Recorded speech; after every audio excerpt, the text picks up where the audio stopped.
तो जब तुम इन दो कंपाउंड्स को मिक्स करोगे तो बनेगा। सर, मैं आई गो टू टॉयलेट। ये लो, चले मूतने साहब। ब्रेक में नहीं जाते बनता क्या?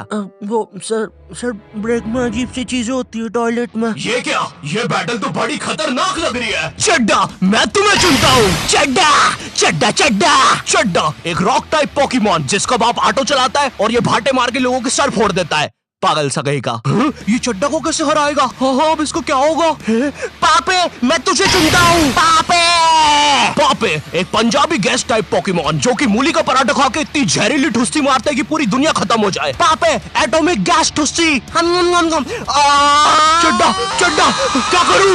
मुझे नहीं पता भाई, मेरे तो बीवी बच्चे हैं।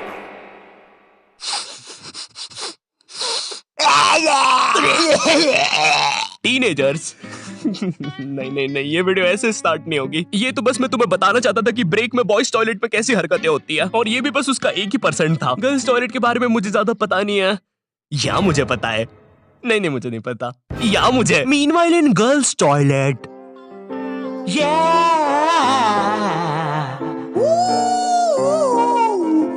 ये कहानी है गर्ल्स टॉयलेट के पीछे की। जी हाँ दोस्तों, गर्ल्स टॉयलेट जहाँ लड़कियां सुपर हीरो बन के थर की बुड्ढों को बचाती है। यहाँ पर खुशियाँ और अमन से रहे लोग। क्या? अरे भाई, फिर तुम ही बताओ, लड़कियों को इतना टाइम क्यों लगता है बाथरूम में? छोड़ो यार, मैं वीडियो स्टार्ट करता हूँ। टीनेज, जब बच्चा अपने आप पर ध्यान देना शुरू करता है, वो कैसा दिखता है, उसके बाल कैसे है, वो क्या पहनता है, और जब उसे पता चलता है कि उसका तो सब कुछ ही बर्बाद हो रखा है। मुझे याद है 8th 9th में मैं अपने पूरे बाल खड़े करके स्कूल जाता था, बिल्कुल टेक्टन 7 की ये जिन कैरेक्टर की तरह। तेल पानी लगा के स्कूल निकल जाता था। स्कूल पहुंचते पहुंचते बालों का ऐसा रबड़ी नूडल बन जाता था। खैर ये फिर भी अच्छा लग रहा है क्योंकि ये रोनाल्डो है, मैं रोलेंडो लगता था। स्कूल यूनिफॉर्म भी ना मेरी माँ ने मेरे को बचपन से बड़ी ही पहनाई है, और ऐसा भी नहीं कि 1-2 नंबर बड़ी, सीधे 4 या 5 नंबर बड़ी। स्कूल में जो बच्चे होमवर्क करके नहीं आते थे ना, वो मेरे अंदर आके ही छुपते थे। इतने बड़े कपड़े। छुपे रे भाई, बहुत जगह है यहाँ पे तो। अरे तुम दोनों? आप कौन हो? अरे मैं पापे हूँ। पापे? अब तू तो 4 दिन से लापता है ना, हमने बाहर तेरे पोस्टर्स देखे। 4 दिन? मुझे तो यहाँ पे 40 साल बीत चुके हैं। देखो इसकी यूनिफॉर्म के अंदर टाइम बहुत तेज चलता है। बाहर भली 4 दिन ही हुए होंगे, लेकिन यहाँ मैंने 40 साल जी लिए हैं। मैं जब अंदर आया था मैं भी तुम्हारे बराबर का ही था। माँ को देखे आज 40 साल हो चुके हैं। पापे 4 दिन से गायब है मेरा बच्चा, कुछ खाया होगा कि नहीं? अब जैसे जैसे तुम टीनेज में आ रहे होते हो, तुम्हें तुम्हारे बालों पर, कपड़ों पर शर्म आने लगती है। मुझे याद है मैं बचपन में वो चौड़ा सा हुक वाला बस्ता लेके स्कूल जाता था, जो साला आते जाते गेटों में फंस जाता था। लेकिन इस बस्ते में एक बेस्ट बात तो थी यार, ये जो आइट साइड से एरोप्लेन के पंखे निकले हैं ना, ये इतना कूल डिजाइन पता है क्यों बनाया था? बच्चों के उड़ने के लिए। अब मुझे पता है तुम मेरे पे यकीन करोगे ही नहीं। रुको, चल कूद के बता। भाई पक्का नहीं?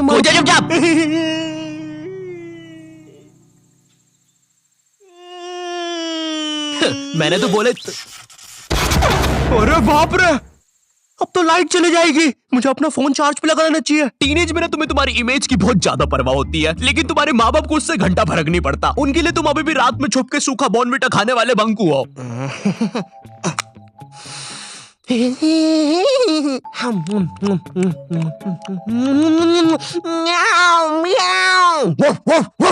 बॉर्नविटा सूखा तो बिल्कुल ना खाने दे बच्चों को। भाई मेरी इमेज की तो ना पहले से ही धज्जियां उड़ रखी थी मेरी मम्मी की वजह से। मैं ना स्कूल बस से जाता था, और डेली जैसी मैं बस में चढ़ने वाला होता था, उसी समय मेरी मम्मी को याद आता था, अरे ये दूध पीना तो भूल ही गया। भगते भगते उबलता हुआ दूध और बादाम लेके मेरी मम्मी बस के सामने खड़ जाती थी कि जब तक मैं वो उबलता हुआ गरम गरम दूध खत्म नहीं करूंगा कोई कहीं नहीं जाएगा। भाई मेरी माँ एक दूध के गिलास और 2 बादाम के साथ पूरी बस हाईजैक कर लेती थी। अब ना सारा प्रेशर मुझ पे होता था, क्योंकि मुझे वो 100 सेल्सियस का लावा जितना गर्म दूध 10 सेकंड में गटकना है। क्योंकि अब बस के सारे बच्चे इंक्लूडिंग ड्राइवर और कंडक्टर भैया सबकी नजर मुझ पे ही है। वो गर्म दूध गटकने के बाद मेरा गला कुछ ऐसा हो जाता था। वैसे ये मेरी फोटो लीक कौन कर रहा है बे? टीनेज में तुम्हारे माँ बाप तुम्हारी प्राइवेसी की धज्जियां उड़ा के रख देते हैं। एग्जाम्पल के लिए अगर तुम अपना फोन कहीं छोड़ के जाओगे, ये पक्का चेक करेंगे, और अगर तुम बोल के जाओगे मेरे फोन पे किसी का भी फोन आए तो उठाना मत, फिर तो पक्का उठाएंगे। और चलो फोन उठा लिया कोई दिक्कत नहीं है, लेकिन अब बात भी तो करो सामने वाले से। फोन उठा के चुपचाप खड़ जाएंगे। इनको पता लगाना होता है कि सामने वाला कौन है, क्योंकि इनको लगता है कि तुम्हें बस लड़कियां ही फोन करेगी।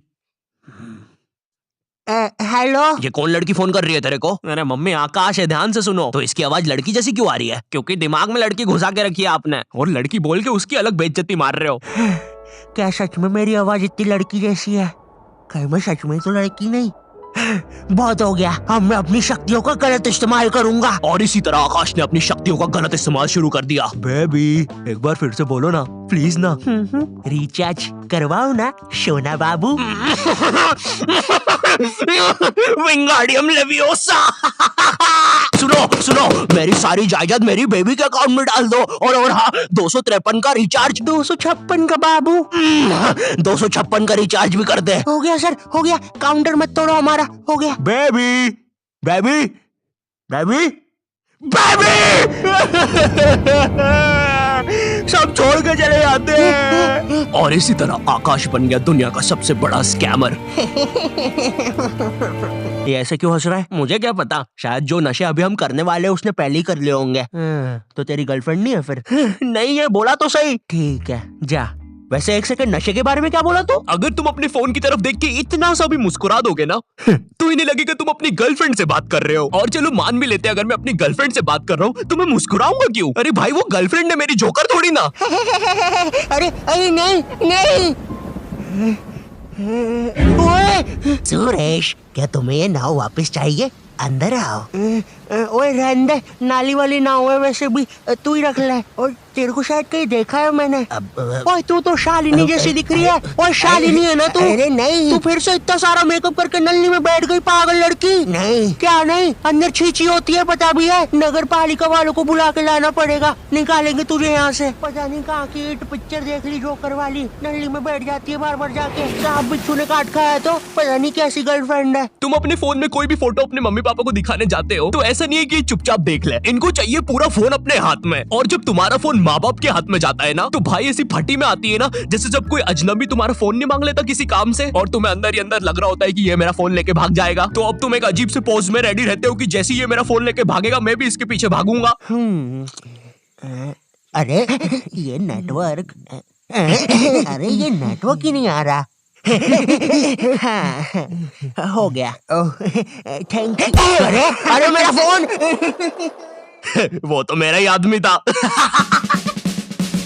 हेलो, आई होप तुम्हें वीडियो पसंद आया होगा। मैंने काफी नई चीजें डाली थी इस वीडियो में, आई होप तुम्हें पसंद आई होगी। और अगर पसंद आती है तो लाइक मारो, ठीक है? मेरे लिए इतना तो कर ही सकते हो, चलो जल्दी से लाइक मारो। एंड आई नो, ठीक है, वीडियो बहुत ज्यादा लेट हो गई है, मुझे पता है। देखो मेरी लाइफ में बहुत सारी चीजें चल रही है, लेकिन मेरी बात सुनो, इधर आओ, अपना कान लेके आओ इधर। ट्रस्ट करो मुझ पे, आने वाले टाइम में मैं तुम्हें ऐसा कंटेंट लाके दूंगा, तुमने सोचा नहीं होगा कि ऐसा भी कुछ बन सकता है क्या। तो हाँ, चिपके रहो मुझसे तब तक, ठीक है? कहीं नहीं जा रहे हो तुम लोग। और तुम लोग मुझे इंस्टाग्राम पर फॉलो कर सकते हो, मैसेज भी कर सकते हो, मैं रिप्लाई कर देता हूँ। तो फिर बोलते हो कि अरे रिप्लाई कैसे कर दिया। मेरे सेकंड चैनल को भी सब्सक्राइब कर सकते हो, मैं उस पर कंटेंट डालने वाला हूँ काफी कुछ। और अगर इस चैनल पे नए हो तो सब्सक्राइब करो। मैं मिलता हूँ तुमसे नेक्स्ट वीडियो में, तब तक के लिए बाय।